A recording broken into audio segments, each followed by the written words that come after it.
Hey, how's it going? Back here again.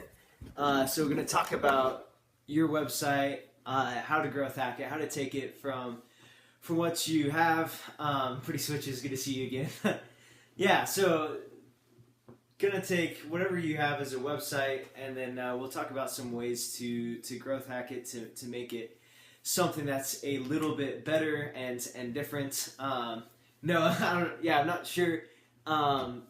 If you've seen this before, but by the way, if you haven't yet downloaded this worksheet, you can get the worksheet at netmark.com/growthhack. Thank you for sharing on Twitter. I appreciate it, and for inviting followers. Yeah, so we have that. My name is Bruce. I'm from netmark.com. I'm a social media strategist. And you can always email me at bpack@netmark.com, @_netmark on Instagram, and @netmarksnap on Snapchat. So, I'm curious. So pretty switches or Noah. Let's see. Curious if either of you have a website that you'd like to that we could go through and we could talk about this with. My name is Sonia. It's good to meet you, Sonia. Do you have a website out of curiosity or? Because, yeah, the very first step you have an Etsy shop online. Okay, yeah. So this whole process will this will help out with that. So, the very first step in talking about this and thinking about this is to begin with product market fit. And so the idea that what you're creating has to be able to, like, product market fit is like you have a product and people out there actually want to buy this product. And so there's a few questions that you can ask yourself initially to be able to help with this. And so the first question is, who is this product for? Okay, I'll shop/suit plat. Okay, maybe I'll check this out in a second. Maybe I'll check it out after this. And then I'll show you kind of how some of the things can work with that. So thinking about who is this product for initially. So like really getting clear that like your product isn't for everyone. So thinking about like who would actually want to buy this, what they actually want to experience and do. Why would they use it? Yeah, so like why would they want to buy what you have, and then why would they be excited about it? So what makes the potential person that's going to use this excited about what you're doing? And so yeah, okay, so let's say excited about this. So you said is Etsy.com, I'm assuming. What /suit plat? Could you put that in there again? I'm not sure if I got this right. But yeah, so it's like looking at what the product is, how people want to use it and see it, and then what's going on with that. So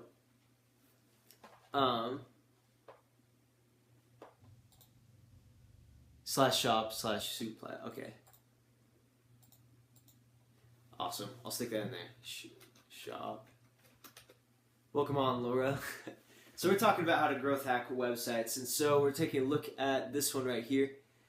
Okay, so it's so that's why your handle's pretty switches. That's awesome. So like I guess this is a little different. Link is in the bio. Okay. Oh, do you have like a specific site that's associated with this, or is it just the Etsy shop? Pretty Switches is a designer. Nursery home decor. Read more. Sweet plate. Oh, okay. So it's like a fancy way of saying that. Awesome. Yeah. So these are really nice. So I'm not sure with Etsy, do you have any control of like who reads these things and who looks at these things, or with Etsy is it different? You're still developing your site. I'd love to hear what your your site is Yvonne. Just the shop. So you just have the shop to work with. Okay. Interesting. So, and then like, how did you, so, and I kind of, going back to these ideas that we're talking about, so who's this product for, why would they use it, and why would people be excited about it, which is kind of like the fundamental questions to like really growing your site, or like, and I guess in this case, growing your audience, or like people that buy it. We have limited control. Yeah, so, but you obviously have control over the product, so how do you choose like which designs to make? And which ones kind of sell the best out of these? Because it's going back to that idea is because the best products will market themselves. That people will like search them out. They'll share them with other people. They'll do different things with it. So, yeah. So if you pick the designs based off of what people are going to want, what they're actually going to use, then it starts growing itself, you know. So that's kind of the first principle of like the website. Yvonne, if you want to give me or show me the URL for yours too, like I guess you said you're still developing it, so maybe there's not a lot there. But baby nursery designs do the best. Yeah. So and then I'm assuming that it's like a mother or a father that would buy one of those for a baby nursery. And so it's like thinking like how they would think, like what designs they would think, and things like that. Why would they use it? Why would they be excited to tell their friends about it? Analog kid, welcome on. So kind of the step 2 in this process, Step 2 in this process is finding your growth hack. And growth hack isn't like a mystical experience or process. It's not something that's, I don't know, like weird. It's just thinking about things in the sense, it's like finding what is most effective to leverage what you're doing. Oh, Teachable. Okay, so anticipate u1.teachable.com. Anticipate u1.teachable.com. Something, I think. Is this it? Yeah, like anticipate you. Is this the right spot? I imagine. So yeah, 2. So like for example, with this site as well, how much leverage do you have on the Teachable platform? Like, can you change a lot of things, or is it like a really specific set format? Because right here is like, okay, well, who is going to? Awesome. So you have some leverage, okay? Because what I would say with this too is, because I'm sure this like copy is great. Life is supposed to be awesome and fun. It definitely can be if you plan ahead and making good decisions, having fun. But one way that you could make this even easier for people to really like understand it. When you learn how is like if you just have like bullet points and like because bullet points and like headers on things make it super easy for people to see, like, oh, okay, well, this is the information that I want to read, and this is what I want to understand from this. But like this logo looks awesome up here too. Anticipate you. So, stuff like that can really help with people like logging in or signing up or like knowing it. Because if you make people think hard about things, then they bounce, you know. Like even just putting like a few titles and a few bullet points, I think would make this even more awesome. So, so going along with this is finding your growth hack. And by the way, I should mention with all these different growth hacks, there's an image behind it, but I have to flip it. Great ideas, bullet points. Yeah, bullet points are awesome. So by the way, hey, hola, Carlos, ¿cómo está? By the way, with everything that we're talking about today, if you want something that's like really easy to take and download it, we have a worksheet. If you just go to netmark.com/growthhack, you can just get a worksheet on it. How often should we be pinning, posting to Twitter, Facebook, etc.?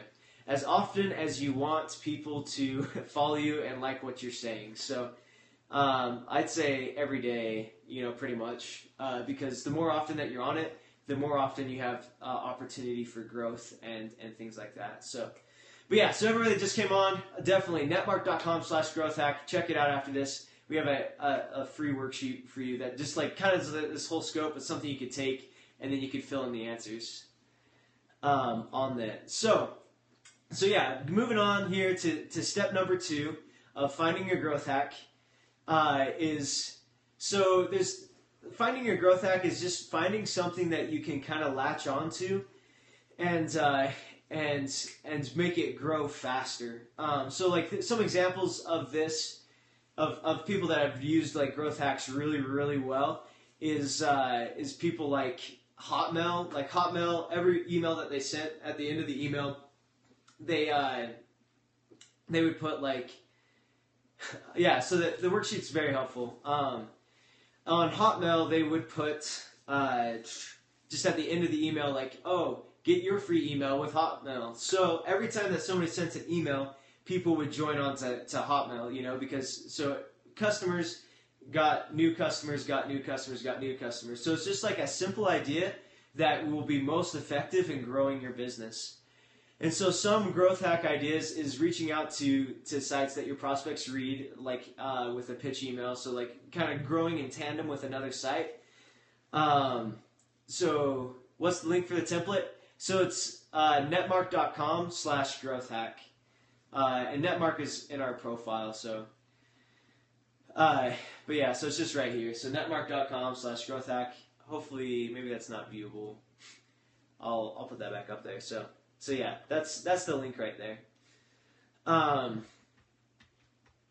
But yeah, so why would they be excited about it? Find your growth hack. And so here, some other ideas too is, so like the idea of like targeting a single service or platform. So it's like maybe with like what you're doing with your Teachable, your Teachable platform, Yvonne.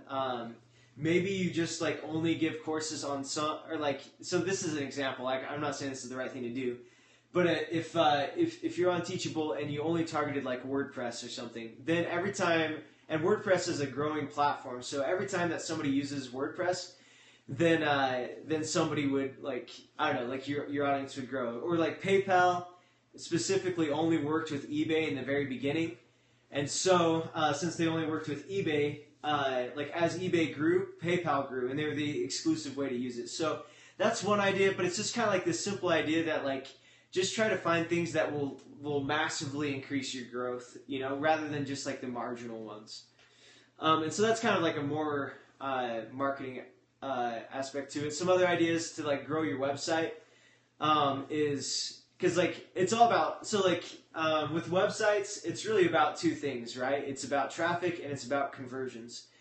And so like you just gotta, like the process is finding ways to increase your traffic or to increase like people that buy from you, which are conversions.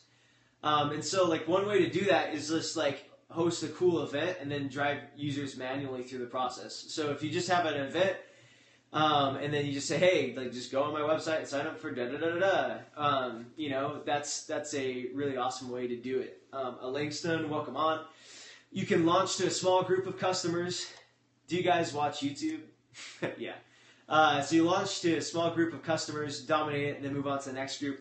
So yeah, like getting really, really specific on one group and just doing incredible work with them is another way to do it. Bringing on influential people to your website. So it's like, if you get some big person to come on and talk about what you're doing, then you're obviously growing out to a lot bigger groups. So, but yeah, so that's just some ideas. But the idea is like once you have your website and once you've decided who it's for and how to target them, what is this exactly for? So talking about websites, how to growth hack them. Yeah, late night mix up. Yeah, these are, and a great book on this is Growth Hack Marketing. And I forget who it's by, but this is where a lot of these ideas come from. So, giving credit where credit's due. So, but yeah, that's an exceptional read, and it's like 40 pages or something, you know, or 50. So yeah, like then the question is, like, what is your growth hack? So on the worksheet on netmark.com/growth hack, you can definitely like fill that out and kind of figure that out for yourself. Does this work for YouTube channel as well? Because I recently started a YouTube channel. Oh yeah, so like a lot of these ideas, a lot of these ideas like go exactly along with YouTube channels. Is like hosting, cool events, or like figuring out who you're actually targeting to. Like all these ideas I think are very applicable to YouTube channels, and just like pretty much anything to do with marketing, like this scope is great for, because these tools are kind of ubiquitous. So moving right along.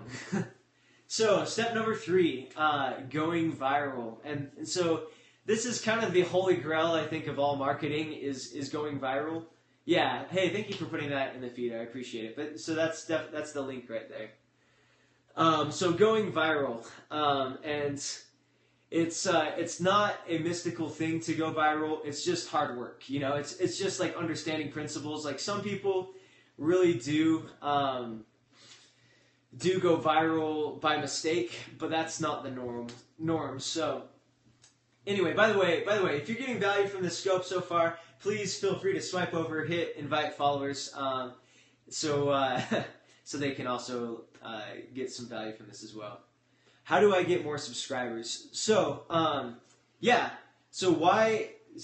like Elaine, I'd love to hear your answer to this question, because this is the big question to getting more subscribers and getting more people onto your platform and everything else that you're doing. Like, why is your content worth spreading? So like, why would people want to share what you're doing on YouTube? Would be the question. So like, what is it about like the content that you're putting on there that other people would want to see it and say, hey, like, oh my goodness, like I love this, like I have to share this. Like, so yeah, like what is it about that? Because that's how things grow. Nothing, like, no, I don't know about you all, but there wasn't like, I can't remember the last time I just shared something because I felt like I was obligated to share it. Like I went online and I saw a YouTube video and I just shared it because I wanted to share it. But it comes back to this question. It's like, so what is it? I watched a lot of videos and they do have a great camera equipment, but I only can afford my phone. Yeah, but YouTube and Periscope and these platforms, like they're pretty open. So like the quality isn't the number one thing, because like the drunk rainbow guy video, where he's like double rainbows, or like just a lot of the YouTube videos, like it doesn't have to be like high quality video. Like it's better if it is, obviously, but it doesn't have to be on YouTube. It's all about the content. Like, why is your content worth spreading? Why do people care about it? And so it's really, really getting into that question. Like, why do people care? And so the second thing you can talk about is how can you make your content so it provokes a desire for people to spread it. So it's thinking about like, why is it worth spreading? But then it's not only is it worth spreading, but people have to feel a reason to spread it themselves. It's all about tags and challenges. In your opinion, is that a good idea for a challenge? Like what with tags? They're not taking time to look for themselves. I share on Twitter to archive info. Yeah, so true. So yeah, it's like because people, like, it has to come from like a natural spot. Like you can ask people to share, but they only will share when they're like willing to spend their, because here's the framework, right? Every time somebody shares something that you made, they're putting out their social capital. And I think about this every time I'm going to share something on Periscope. It's like, okay, if beauty tags, boyfriend tags, family tags, challenges like been boozled challenge. Okay, yeah, I'm not sure what tags are, but sure if it's I'm sure if it's like a name tag or things like that. Anyway, so but like your content has to provoke a desire for someone to share it, to share it with their friends, to expend their social capital on what you're creating. So if you make it something that makes them feel like a deep emotion, or if it says something about them, like this says that I'm important, or like this says that like I'm someone that's considerate about the world or other people, or like this says like if I share this, it shows that I'm a smart person or something like that. Social media platforms you can use to a bigger audience, to people to look at your channel. So you're on it. Periscope's an awesome place to drive people to whatever you're trying to offer and whatever you're trying to do. So if you yeah, so like just different channels like that. But I feel like Periscope's my favorite anyway, for doing most of this. And then the third thing is how can you make your content easy to share? So like sometimes it's not. Sometimes things are harder to share because either. I mean, like on your website, if your website like doesn't have the clickable buttons, like that's the issue with the website is like you have to have like the shareable icons. Like click to tweet is an awesome example of making things easy to share because it's like in 140 characters or so. Like you can put it on your Twitter. You could just like put whatever thing as they're reading onto their Twitter. And so like that makes it a lot easier to share, which makes it easier to go viral, you know? So these three things is, number one, why is your content worth spreading? My YouTube channel, do you make it shorter? You can make it shorter by using like Google, like Google's link shortener. If you just search like link shorteners, you have a few options. But yeah, going into these questions. So why is your content worth spreading? Number one, how can you make your content so it provokes a desire for people to spread it? And then number three, how can you make it so your content is easy to share? So, okay, step number 4, and this is the fourth and final step on this, but this is one of the most important ones to think about because it makes a huge difference. There's a study that was done that was talking about like something like a 20% increase. I don't know. So like a really small increase in retention can like double your profits, or like can lead to like 30-40% increases in your profits. So it's not always about getting more customers. It's about retaining and optimizing for the ones that you have. So like with websites, it's how can you make the experience better for your users? How can you take what is what they're experiencing on the website and make it so people can actually easily filter through and get to what they want? So not like some complex thing, but exactly what people want. And then number 2, how can you make your product or your website more sticky? And stickiness is talking about making it so people stay on there longer. So like how long they're stuck to your site. Because if they just go on and bounce, like it's, even if you get 1,000 people that just go on and bounce to your site a month, it's like not going to do you any good. So it's about making it more sticky when they're on there. So what's going to retain them? What's going to keep them on there for a long period of time? So yeah, that in essence is how to growth hack your website. Again, the link is netmark.com/growthhack. Also, if you want to read our write-up, we made a write-up about this book that we read, which is Growth Hack Marketing. And the write-up on that is at netmark.com/book3. So it's book and then the number 3 if you want to check that out as well. And it's just a blog article. We have some past scopes on this as well that go deeper into growth hack marketing, and so but those are great things to check out, and definitely get your worksheet. And I'd love to hear how it goes. You can email me anytime at bpack@netmark.com, and we can be great friends on Snapchat and Instagram at NetmarkSnap or at _Netmark. So this is Instagram and this is Snapchat. Can I get the site to set my info? If you just give me your email, like if you want to put your email up right now, or you can shoot me an email at bpack@netmark.com. I can send you the link to it. So, but yeah, so this is my email right now, or right here. So if you want it and like the site's not working for whatever reason, you can just shoot me an email at bpack@netmark.com and I'll send it to you. Yeah. Anyway, so hopefully that works, and thank you everybody for coming on today. It's been great to have you. I'm Bruce Peck. I'm from Netmark.com. We're a full-service digital marketing agency, and we'll talk to you soon. So thanks.